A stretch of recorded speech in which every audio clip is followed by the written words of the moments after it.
በኢትዮጵያ ፖለቲካ ውስጥ የመናገርም የኢንተርኔትም ነፃነትም ስላለ ወሳኞቹ ከሀገር ውጭ ያሉ ኢትዮጵያውያን ናቸው ይባላል። በተለይ ብዙ ጊዜ በገዢው ፓርቲ ሰዎች አንዳንድ ጊዜ እንደ ሰላም አደፍራሽ ይታያሉ። አንዳንድ ጊዜ ደግሞ ሬሚታንሱ ሲፈለግ ደግሞ ወደ እነሱ ደጅ ይጠናል። መሬት ላይ ያለውም ህዝብ ልክ የገዢው ፓርቲ ሰዎች እንደሚናገሩት ዝብርቅርቅ ያሉ ስሜቶችን ያንጸባርቃል ከሀገር ውጭ ያሉ ሰዎችና ከሀገር ውጭ ያሉ ሰዎችና እኔ ጋር ደግሞ አብዛኞቹ ከ80 በመቶ በላይ ከሀገር ውጭ ያሉ ኢትዮጵያውያን ናቸው የሚገብተው የሚወያዩትና የእነሱን ተሳትፎ በዶሜስቲክ ፖለቲክሱ በሀገራችን ፖለቲካ ላይ ያላቸውን ተሳትፎ እንዴት ታየዋል? ያው አሁን ይሄ ክላሲፋይ አድርጎ ማየትን ብዙ እኔ አልመርጥም። የትም ሆንክ ሀሳብህ ነው ዋት ማተርስ ብዬ ማምነው። ስለ ኢምፓክት ከሆነ ግን የምናወራው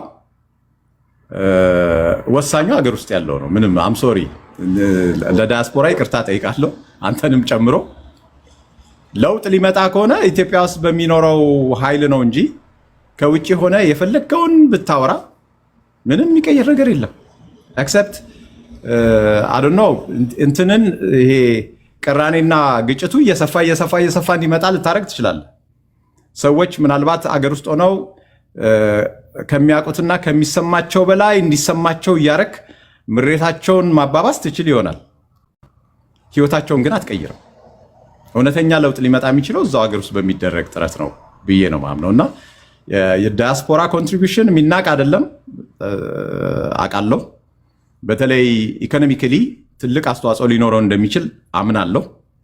ፖለቲካሊ ግን ብዙም መቀየር ይችላል ብዬ አላምንም። ዳያስፖራ አምሶሪ የኔ እምነት እሱ ነው። ለምን አብዛኛው አሁን አንዳንዱ ለምሳሌ በዜግነት ቀይሮ ምናምን በሌላ አገር ዜግነት የሚታወቅ ነው። ለምሳሌ ቴዲ ካናዳዊ ከሆንክ ምንም ኢምፓክት አይኖርም ኢትዮጵያ ውስጥ በቃ ሀሳብ ከማቀበል በስተቀር። ያ ሀሳብ ጥሩ ሀሳብ ከሆነ ካን ሜክ ዲፍረንስ ወደ ሀገር ውስጥ ሄዶ፣ ሀሳብ የቀውስ ከሆነ ግን ሀገሩን ከማቃወስ ውጭ ምንም ኮንትሪቢዩት አታደርግም። you cannot fix problems in the homeland።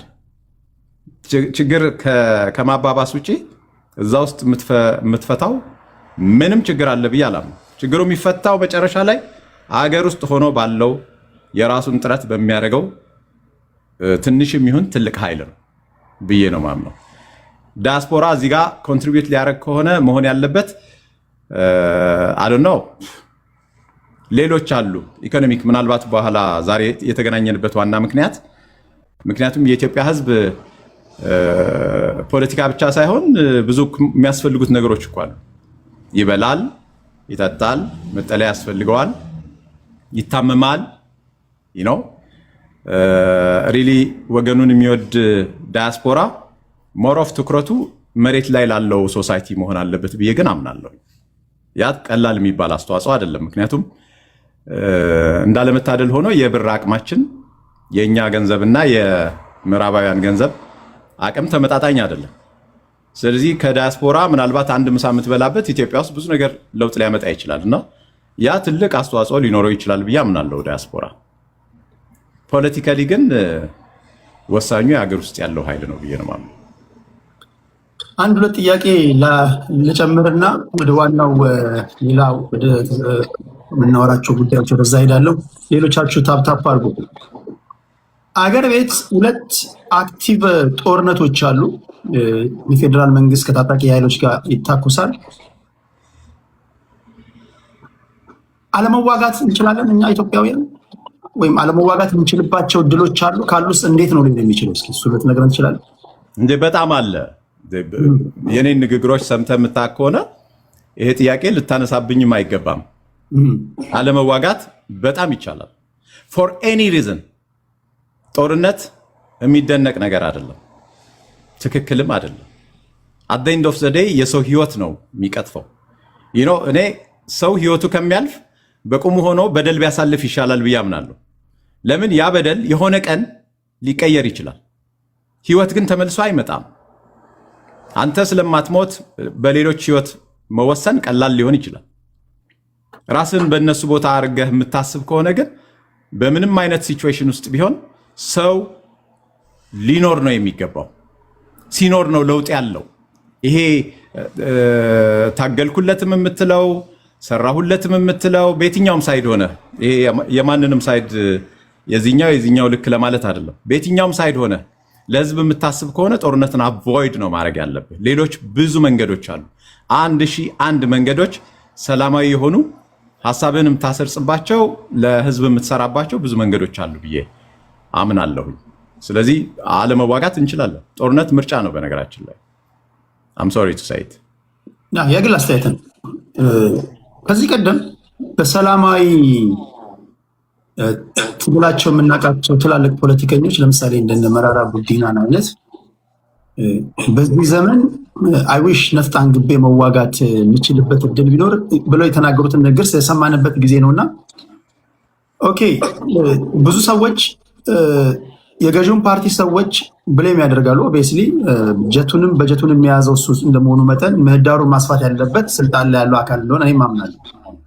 ከዛ ባሻገር በተቃራኒው ያሉ ኃይሎች እሳ ማድረግ የሚገባቸው ነገር ግልጽ ተደርጎ አይነገራቸውም ይባላል እና እነሱ ጋር ሲሆን የመላላት ነገር አለ፣ ገዢው ፓርቲ ጋር ሲሆን ደግሞ ጠንከር አድርጎ የመተቸት ነገር አለ ብለው ከገዢው ፓርቲ ሰዎች የሚነሱ ቅሬታዎች አሉና እነዚህን አይታቸው ታውቃለህ? እኔ አሁን ስለ ራሴ ነው ማውራት የምችለው።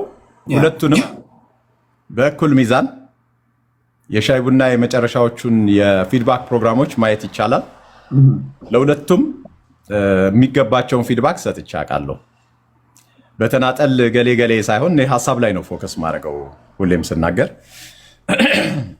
እንትና ማለቱ ብዙም አይጠቅምም። ለምን ጣት መጠቋቋሙ ሳይሆን at the end of the day ለውጥ ማምጣቱ ነው ለኢትዮጵያ ሕዝብ የሚጠቅመው። አለመሞቱ ነው ለኢትዮጵያ ሕዝብ የሚጠቅመው። and መፍትሄ ይዘህ መገኘት ነው ለኢትዮጵያ ሕዝብ የሚጠቅመው። ሰበብ መንገር ምን ይጠቅማል? መፍትሄ ካለህ ዱዛት ከሌለህ በቃ እስኪኖርህ አትሊስት ረፍት ማድረግ ጥሩ ነው ብዬ ነው ማምነው። አለበለዛ ዝም ብሎ ብሶትና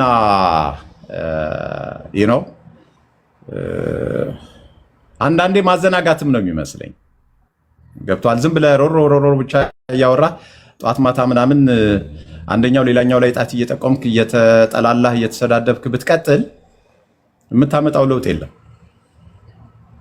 ስለዚህ መሬት ላይ ወርዶ ስራ መስራት ያስፈልጋል ብዬ ነው ማምነው። በተናጠል የእንትና ሀሳብ ለማለት ግን አምኖት ሬዲ። ዛሬ እኔ ከዛ ነፃ የሆነ ወሬ ለማውራት ነው የመጣሁት። እሺ ጨርሰናል። በዚህ ጉዳይ ላይ እንደው ከአንዳንድ ዝም ብለን ተንደርድረን ወደ ዋናው ጉዳያችን ከምንሄድ ማሟሟቂያ ወይም ደግሞ ይሄን ማፍታቻ ይላል የሚዲያ ሰዎች ያን ነው